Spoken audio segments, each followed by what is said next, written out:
नांदगाव पेठ खून प्रकरणात पोलिसांची धडकेबाज कारवाई. अवघ्या काही तासात 23 आरोपी ताब्यात.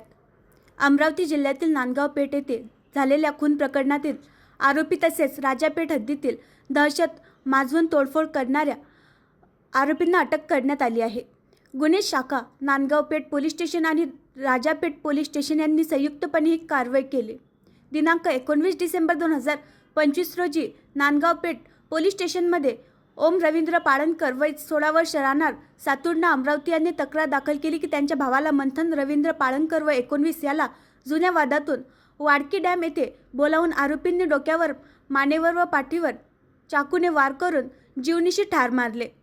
या प्रकरणी नांदगाव पेठ पोलीस स्टेशनमध्ये गुन्हा क्रमांक 450/2025 अंतर्गत संबंधित कलमान्वये गुन्हा दाखल करण्यात आला आहे. वरिष्ठांच्या मार्गदर्शनाखाली गुन्हे शाखेच्या पथकाने गुप्त बातमीच्या मदतीने खात्रीशीर माहिती मिळवून खून प्रकरणातील एकूण 6 आरोपींना ताब्यात घेतले.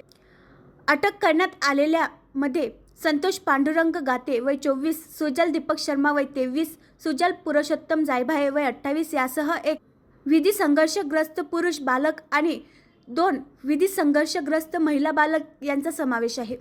पुढील तपास नांदगाव पेठ करीत आहे. खून घटनेनंतर मृतकाचे 20 ते 25 सहकाऱ्यांनी केडिया नगर व शंकरनगर परिसरात लाठ्या काट्यासह गाड्यांची तोडफोड करत दहशत पसरवली.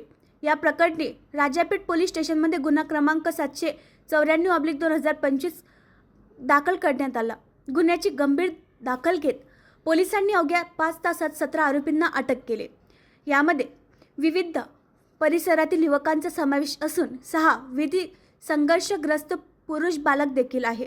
ही संपूर्ण कारवाई पोलीस आयुक्त राजेश ओला यांच्या मार्गदर्शनाखाली उपायुक्त श्याम घुगे, रमेश धुमाळ तसेच गुन्हे शाखा व संबंधित पोलीस निरीक्षकांच्या नेतृत्वात यशस्वीपणे पार पडली.